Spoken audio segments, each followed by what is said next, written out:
Hey, good morning. Happy Tuesday morning to you. Everyone, welcome back to Morning Musings. This is video number 51 in our thematic study of 1 Corinthians chapter 15 and Paul's doctrine of the resurrection.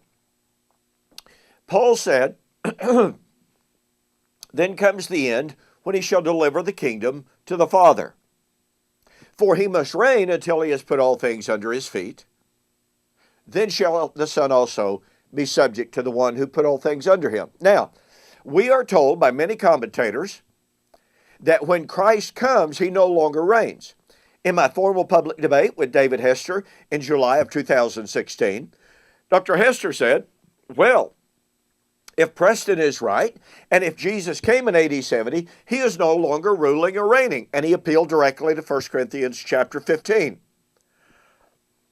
Pardon me. So the great question is, does 1 Corinthians 15 suggest to us that Christ abdicates his rule and reign at his coming? Now, in the last video, this is so important. In the last video, I suggested to you that the idea of Christ surrendering his rule, surrendering his reign, abdicating, no longer ruling, violates completely the idea of Christ's return for the wedding. I want to pick up on that, and boy, this is such a fantastic, awesome subject. Paul's doctrine of the resurrection is based partly upon Hosea chapter 13. Hosea 13 predicted the resurrection. The kind of death that it predicted was a covenantal death, alienation from God due to covenant infidelity, covenant adultery. When Ephraim sinned, he died. Yet he sinned more and more. Well, that's dead men sinning. But I want to share with you a couple of really quick bullet points for helping us understand this concept in 1 Corinthians 15 of Christ delivering the kingdom to the Father. So here are the facts. Hosea predicted the resurrection. Hosea's prediction of the resurrection is couched within the framework and in the context of God's marriage relationship with Israel. Now, point number one, God was married to Israel. The 10 northern tribes. Isaiah 51, Isaiah 54. God married Israel through giving Torah, the old law, the law of Moses. When Israel violated Torah, God divorced her. Hosea chapter 2, 1 and following, in which God said, "Write her a bill of divorcement. I am not her husband. She is not my wife." Okay, now watch this. God divorced Israel. In Hosea chapter 5, 15 and following, when God divorced her, he departed. Now, God was not visibly, literally, physically with Israel, but he was with them through covenant blessing, through his covenant presence. But the Lord said, because of her sin, I will go away. I will return to my place until they repent. So, point number one, God divorced Israel. Point number two, God departed. Point number three, God put Israel to death.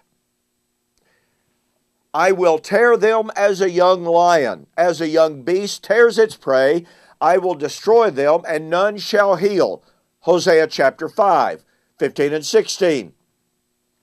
In Hosea chapter 6, 5 and 6, Israel, living, breathing human beings, said, "He has slain us." Do you catch that? So God divorced Israel, departed from Israel, and put her to death. Oh, but wait. Yahweh said that in the last days he would remarry her. Hosea 2:19. In the last days, God said, I will betroth her to me again. I will betroth her to me in righteousness. I will betroth her to me forever. God promised to remarry her. Point number 2. Remember, God said, I will depart until they repent. Hosea chapter 6 depicts Israel repenting, and Israel says, He will come to us like the morning dew.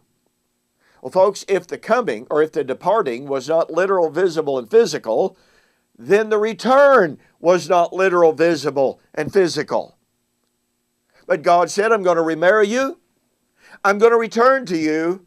Oh, and I'm going to raise you up. The Lord said, or Isaiah said, He has slain us, but on the third day He will raise us up, and we shall live in His sight. Now let me ask you, does that sound like an abdication to you? Does that sound like a surrendering to you? Does that sound like a no more ruling and reigning to you? No. This story of God's marriage and divorce and remarriage with Israel, number one, has everything in the world to do with resurrection, but it's not biological resurrection.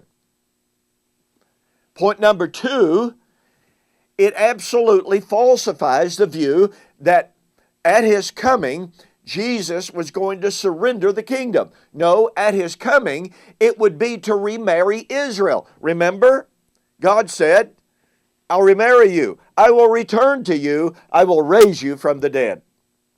Now look, I develop all of this in my book, We Shall Meet Him in the Air, the Wedding of the King of Kings. Go to my website, BibleProphecy.com, order the book, send me a note saying that you saw the offer on YouTube or Facebook, and I'll refund your shipping. That'll save you $5. Well, thank you so much for joining me for this morning's Morning Musings. We have more, so we'll see you on the flip side.